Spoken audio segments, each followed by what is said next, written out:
ಕರ್ನಾಟಕದಲ್ಲಿ gutka PAN masala ban, ರಾಜ್ಯ ಸರ್ಕಾರದ ಮಹತ್ವದ ಆದೇಶ.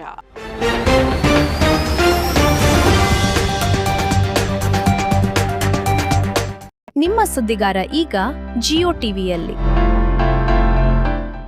ಆಹಾರ ಸುರಕ್ಷತೆ ದೃಷ್ಟಿಯಿಂದ ಹೋಟೆಲ್ ಮತ್ತೆ ರೆಸ್ಟೋರೆಂಟ್ಗಳ ಮೇಲೆ ದಾಳಿ ನಡೆಸಿ ಶಾಕ್ ನೀಡಿದ ರಾಜ್ಯ ಆರೋಗ್ಯ ಇಲಾಖೆಯು ಗುಟ್ಕಾ ಪಾನ್ ಮಸಾಲಾ ಪ್ರಿಯರಿಗೆ ಆಘಾತವನ್ನ ನೀಡಿದೆ.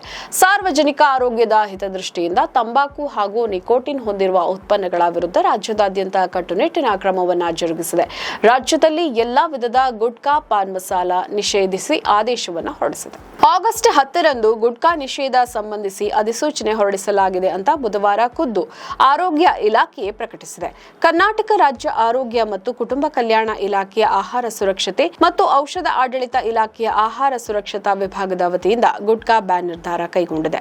ಸಾರ್ವಜನಿಕ ಆರೋಗ್ಯದ ಹಿತದೃಷ್ಟಿಯಿಂದ ತಂಬಾಕು ಹಾಗೂ ನಿಕೋಟಿನ್ ಹೊಂದಿರುವ ಉತ್ಪನ್ನಗಳ ವಿರುದ್ಧ ರಾಜ್ಯದಾದ್ಯಂತ ಕಟ್ಟುನಿಟ್ಟಿನ ಜಾರಿ ಕ್ರಮವನ್ನು ಕೈಗೊಳ್ಳಲಾಗ್ತಾ ಇದೆ. ತಂಬಾಕು, ನಿಕೋಟಿನ್ ಹೊಂದಿರುವ ಗುಟ್ಕಾ, ಪಾನ್ ಮಸಾಲಾ, ಇತರೆ ನಿಷೇಧಿತ ಉತ್ಪನ್ನಗಳ ತಯಾರಿಕೆ, ಸಂಗ್ರಹಣೆ, ಸಾಗಣೆ, ವಿತರಣೆ ಮತ್ತು ಮಾರಾಟದ ವಿರುದ್ಧ ಆಹಾರ ಸುರಕ್ಷತಾಧಿಕಾರಿಗಳ ನೇತೃತ್ವದಲ್ಲಿ ವಿಶೇಷ ತಪಾಸಣೆ ಹಾಗೂ ಜಾರಿ ಕಾರ್ಯಾಚರಣೆ ನಡೆಸಲಾಗಿದೆ.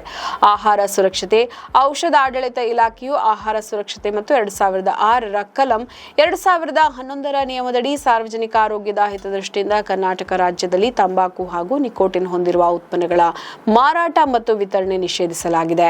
ನಿಷೇಧಿತ ತಂಬಾಕು ಹಾಗೂ ನಿಕೋಟಿನ್ ಉತ್ಪನ್ನಗಳ ತಯಾರಿಕೆ, ಮಾರಾಟ ಅಥವಾ ವಿತರಣೆ ಕಂಡುಬಂದಲ್ಲಿ ಸಂಬಂಧಪಟ್ಟ ಅಧಿಕಾರಿಗಳಿಗೆ ಮಾಹಿತಿ ನೀಡಿ ಆರೋಗ್ಯಕರ ಹಾಗೂ ವ್ಯಸನ ಮುಕ್ತ ಕರ್ನಾಟಕ ನಿರ್ಮಾಣಕ್ಕೆ ಸಾರ್ವಜನಿಕರು ಸಹಕರಿಸುವಂತೆ ಆಹಾರ ಸುರಕ್ಷತೆ ಮತ್ತು ಔಷಧ ಆಡಳಿತ ಇಲಾಖೆ ಆದೇಶದಲ್ಲಿ ಕೋರಿದೆ. ರಾಜ್ಯದಲ್ಲಿ ಕಳೆದ 4 ವರ್ಷಗಳಿಂದ ಅಡಿಕೆ ಬೆಳೆ ಬೆಳೆಯುವ ಪದ್ಧತಿ ಬೇರೆ ಬೇರೆ ಭಾಗಗಳಿಗೂ ವಿಸ್ತರಣೆಯಾಗಿದೆ. ಆದರೆ ಅಡಿಕೆ ಇಳುವರಿ ಸುಮಾರು 37% ಕುಸಿತ ಆಗಿದೆ. ಇಳುವರಿ ಕುಸಿತಕ್ಕೆ ಎಲೆ ಚುಕ್ಕಿ ರೋಗ ಸೇರಿದಂತೆ ಇನ್ನಿತರ ಕಾರಣಗಳಿವೆ. ಇದೀಗ ಗುಟ್ಕಾ ಬ್ಯಾನ್ ಆಗಿದ್ದರಿಂದ ಇದು ಅಡಿಕೆ ಬೆಲೆ ಉತ್ಪಾದನೆ, ಬೆಳೆಗಾರ ಆರ್ಥಿಕತೆ ಮೇಲೆ ಪರಿಣಾಮ ಬೀರುವ ಸಾಧ್ಯತೆ ಇದೆ ಅಂತ ಕೂಡ ಹೇಳಲಾಗ್ತಾ ಇದೆ. ಸುದ್ದಿಗಾರ ವಾಹಿನಿಯ ನೇರ ಪ್ರಸಾರವನ್ನ ವೀಕ್ಷಿಸಲು ವಿಐ ಮೂವೀಸ್ ಅಂಡ್ ಟಿವಿ ಆಪ್ನ ಡೌನ್ಲೋಡ್ ಮಾಡ್ಕೊಳ್ಳಿ.